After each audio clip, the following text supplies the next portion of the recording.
हरिः ओम। तृतीयः सर्गः। वाल्मीकि मुनि द्वारा रामायण काव्य में निबद्ध विषयों का संक्षेप से उल्लेख। श्रुत्वा सस्तु समग्रं तद्धर्मार्थसहितं हितं व्यक्तमन्वेषते भूयो यद्वृतं तस्य श्रीमतः।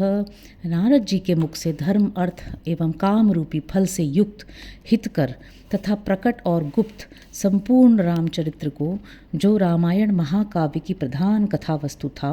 सुनकर महर्षि वाल्मीकि जी बुद्धिमान श्री राम के उस जीवन वृत्त का पुनः भली भांति साक्षात्कार करने के लिए प्रयत्न करने लगे। उपस्पृश्योदकं सम्यं मुनि स्थित्वा कृतांजलिः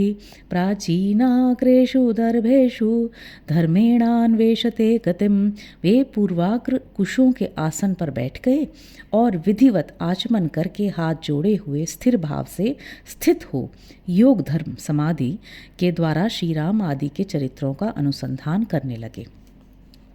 राम लक्ष्मण सीताभिराज्ञा दशरथेन च सभार्येण सराष्ट्रेण यत्प्राप्तं तत्र तत्त्वतः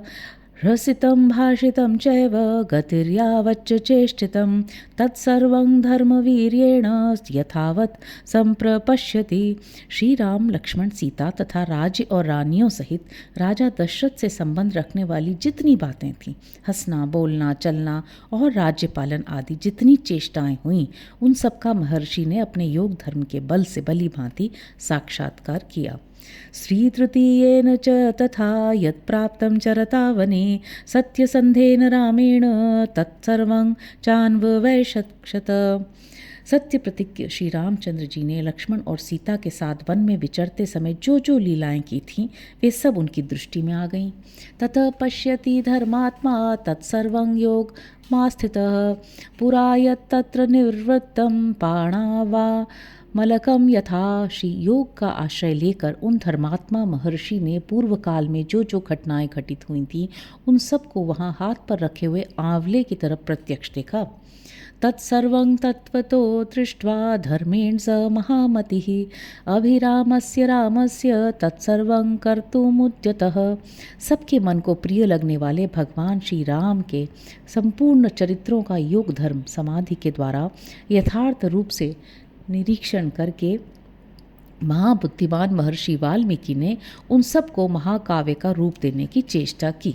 कामार्थ गुण संयुक्तं धर्मार्थ गुण विस्तरम समुद्रमिव रत्नाढ्यं सर्वश्रुति मनोहरं स यथा कथितं पूर्वं नारदेन महात्मना रघुवंशस्य चरितं चकार। भगवान मुनिः, महात्मा नारद जी ने पहले जैसा वर्णन किया था उसी के क्रम से भगवान वाल्मीकि मुनि ने रघुवंश विभूषण श्री राम के चरित्र विषयक रामायण काव्य का निर्माण किया। जैसे समुद्र सब रत्नों की निधि है, उसी प्रकार यह महाकाव्य गुण, अलंकार एवं ध्वनि आदि रत्नों का भंडार है। इतना ही नहीं, यह संपूर्ण श्रुतियों के सारभूत अर्थ का प्रतिपादक होने के कारण सबके कानों को प्रिय लगने वाला तथा सभी के चित्त को आकृष्ट करने वाला है। यह धर्म, अर्थ, काम, मोक्ष रूपी गुणों से युक्त तथा इनका विस्तार पूर्वक प्रतिपादन एवं दान करने वाला है। जन्म रामस्य सुमहृद वीर्यं सर्वानुकूलतां लोकस्य प्रियतां क्षांतिं सौम्यतां सत्यशीलतां। श्री राम के जन्म, उनके महान पराक्रम, उनकी सर्वानुकूलता, लोकप्रियता, क्षमा, सौम्य भाव तथा सत्यशीलता का इस महाकाव्य में महर्षि ने वर्णन किया। नाना चित्राः कथाश्चान्या विश्वामित्र सहायने जानक्याश्च विवाहं च धनुषश्च विभेदनम। विश्वामित्र जी के साथ श्री राम लक्ष्मण के जाने पर जो उनके द्वारा नाना प्रकार की विचित्र लीलाएं तथा अद्भुत बातें घटित हुईं, उन सबका इसमें महर्षि ने वर्णन किया। श्री राम द्वारा मिथिला में धनुष के तोड़े जाने तथा जनक नंदिनी सीता और उर्मिला आदि के विवाह का भी इसमें चित्रण किया। राम राम विवाह संवादं च गुणान् दाशरथेस्तथा तथाभिषेकं रामस्य कैकेय्या दुष्टभावतां विधातं चाभिकेशस्य रामस्य च विवासनं राज्ञं शोकं विलापं च परलोकस्य चाश्रयं प्रकृतीनां विषादं च प्रकृतीनां विसर्जनं निषादाधिपसंवादं सूतोपावर्तनं तथा।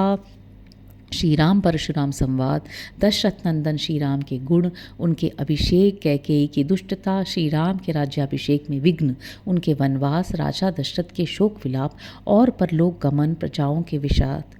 साथ जाने वाली प्रजाओं को मार्ग में छोड़ने, निषाद राजगुह के साथ बात करने तथा सूत सुमंत को अयोध्या लौटाने आदि का भी इसमें उल्लेख किया। गंगायाश्चापि संतारम भरद्वाजस्य दर्शनम भरद्वाजभ्यनुज्ञाना चित्रकूटस्य दर्शनम वास्तुकर्म निवेशं च भर्तागमनं तथा प्रसादनं च रामस्य पितुश्च सलिलक्रियां पादुकाग्रयाभिषेकं च नन्दिग्रामनिवासनं दण्डकारण्यगमनं विराधस्य वधं तथा दर्शनं शरभङ्गस्य सुतीक्षेण समागमम् अनुसूयासमाख्यां च अङ्गरागस्य चार्पणं दर्शनं चाप्यगस्थस्य धनुषो ग्रहणं तथा शूर्पणख्याश्च संवादं विरूपकरणं तथा वधं खरत्रिशिरसोरुत्थानं रावणस्य च मारीचस्य वधं चैव वैदेह्याहरणं तथा राघवस्य विलापं च गृध्रराजनिर्बहणं कबन्धदर्शनं चैव पम्पायाश्चापि दर्शनं शबरीदर्शनं चैव फल्मूलाशनं तथा प्रलापं चैव पम्पायां हनुमद्दर्शनं तथा दृश्यमूकस्य गमनं सुग्रीवेण समागमम् प्रत्ययोत्पादनं संख्यं वालिसूर्य सुग्रीवविग्रहं वालिप्रमथनं चैव सुग्रीवपतिपादनं ताराविलापं समयं वर्षरात्रनिवासनं कोपं राघवसिंहस्य बलाना मोपसंग्रहं दिशः प्रस्थापनं चैव पृथिव्याश्च निवेदनम् अङ्गुलीयकदानं च वृक्षस्य बिलदर्शनं प्रायोपवेशनं चैव सम्पातेश्चापि दर्शनं पर्वतारोहणं चैव सागरस्यापि लङ्घनं समुद्रवचनाच्चैव मैनाकस्य च दर्शनं राक्षसी तर्जनं चैव छायाग्राहस्य दर्शनं सिंहिकायाश्च निधनं लङ्कामलयदर्शनं रात्रौ लङ्काप्रवेशं च एकस्यापि विचिन्तनम् आपानभूमिगमनं वरोधस्य दर्शनं रावणस्यापि पुष्पकस्य च दर्शनम् अशोकवनिकायानं सीतायाश्चापि दर्शनम् अभिज्ञानप्रदानं च सीतायाश्चापि भाषणं राक्षसीतर्जनं चैव त्रिजटा स्वप्नदर्शनं मणिप्रदानं सीताया वृक्षभङ्गं तथैव च राक्षसीविद्रवं चैव किङ्कराणां निर्वहणं ग्रहणं वायुसूनोश्च लङ्कादाहाभिगर्जनं प्रतिप्लवनमेवाथ मधूनां हरणं तथा राघवाश्वासनं चैव मणिनिर्यातनं तथा सङ्गमं च न समुद्रेण नलसेतोश्च बन्धनं प्रतारं च समुद्रस्य रात्रौ लङ्कावरोधनं विभीषणेन संसर्गं वधोपायनिवेदनं कुम्भकर्णस्य निधनं मेघनादनि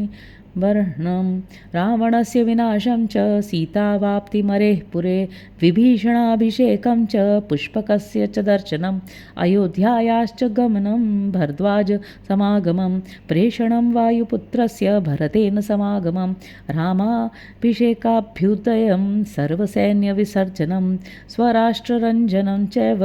वैदेह्याश्च विसर्जनम् अनागतं च यत्किञ्चित् रामस्य वसुधातले तच्चकारोत्तरे काव्ये वाल्मीकिर्भगवान् ऋषिः श्री राम आदि का गंगा के पार जाना, भरद्वाज मुनि का दर्शन करना, भरद्वाज मुनि की आज्ञा लेकर चित्रकूट जाना, वहाँ का नैसर्गिक शोभा का अवलोकन करना, चित्रकूट में कुटिया बनाना, उसमें निवास करना, वहाँ भरत का श्री राम से मिलने के लिए आना, उन्हें अयोध्या लौट चलने के लिए मनाना, श्री राम द्वारा पिता को जलांजलि दान, भरत द्वारा अयोध्या के राज सिंहासन पर श्री रामचंद्र जी की श्रेष्ठ पादुकाओं का अभिषेक एवं स्थापन, नंदीग्राम में भरत का निवास, श्री राम का दंडकारण्य में गमन, उनके द्वारा विराट का वध, शरभंग मुनि का दर्शन, सुतीक्ष्ण के साथ समागम, अनसुईया के साथ सीता देवी की कुछ काल तक स्थिति, उनके द्वारा सीता को अंगराग समर्पण, श्री राम आदि के द्वारा अगस्त्य का दर्शन, उनके दिए हुए वैष्णव धनुष का ग्रहण, शूर्पणखा का संवाद, श्री राम की आज्ञा से लक्ष्मण द्वारा उसका विरूपकरण, उसकी नाक और कान को छेदन, श्री राम द्वारा खरदूषण और त्रिशिरा का वध, शूर्पणखा के उत्तेजित होने से रावण का श्री राम से बदला लेने के लिए उठना, श्री राम द्वारा मारीच वध, रावण द्वारा विदेह नंदिनी सीता का हरण, सीता के लिए श्री रघुनाथ जी का विलाप, रावण द्वारा गृध्रराज जटायु का वध, श्री राम और लक्ष्मण की कबंध से भेंट, उनके द्वारा पंपा सरोवर का अवलोकन, शबरी से मिलना, उसके द्वारा फल मूल को ग्रहण करना, श्री राम का सीता के लिए प्रलाप, पंपा सरोवर के निकट हनुमान जी से भेंट, श्री राम और लक्ष्मण का हनुमान जी के साथ ऋषिमुख पर्वत पर जाना, सुग्रीव से भेंट करना, अपने बल का विश्वास दिलाना और मित्रता स्थापित करना, बाली सुग्रीव युद्ध, श्री राम द्वारा बाली का विनाश, सुग्रीव को राज्य समर्पण, अपने पति बाली के लिए तारा का विलाप, शरत काल में सीता की खोज कराने के लिए सुग्रीव की प्रतिज्ञा, श्री राम का बरसात के दिनों में माल्यवान पर्वत के प्रस्रवण नामक शिखर पर निवास,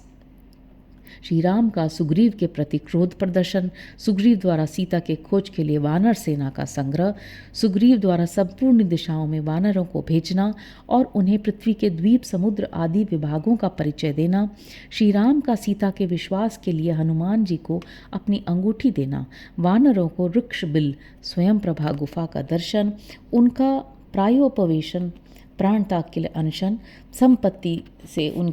संपाति से उनकी भेंट और बातचीत, समुद्र लंघन के लिए हनुमान जी का महेंद्र पर्वत पर चढ़ना, समुद्र को लांघना, समुद्र के कहने से ऊपर उठे हुए मैनाक का दर्शन करना, इनको राक्षसी का डांटना, हनुमान द्वारा छायाग्राहिणी सिंहिका का दर्शन एवं निधन, लंका के आधारभूत पर्वत त्रिकूट का दर्शन, रात्रि के समय लंका में प्रवेश, अकेला होने के कारण अपने कर्तव्य का विचार करना, रावण के मद्यपान स्थान में जाना, उसके अंतःपुर की स्त्रियों को देखना, हनुमान जी का रावण को देखना, पुष्पक विमान का निरीक्षण करना, अशोक वाटिका में जाना और सीता जी का दर्शन करना, पहचान के लिए सीता जी को अंगूठी देना और उनसे बातचीत करना, राक्षसियों द्वारा सीता को डांट फटकार, त्रिजटा को श्री राम के लिए शुभ सूचक स्वप्न का दर्शन, सीता का हनुमान जी को चूड़ामणि प्रदान करना, हनुमान जी का अशोक वाटिका के वृक्षों को तोड़ना, राक्षसियों का भागना, रावण के सेवकों का हनुमान जी के द्वारा संहार, वायुनंदन हनुमान का बंदी होकर रावण की सभा में जाना, उनके द्वारा गर्जन और लंका का दाह, फिर लौटती बार समुद्र को लांघना, वानरों का मधुवन में आकर मधुपान करना, हनुमान जी का श्री रामचंद्र जी को आश्वासन देना और सीता जी की दी हुई चूड़ामणि समर्पित करना,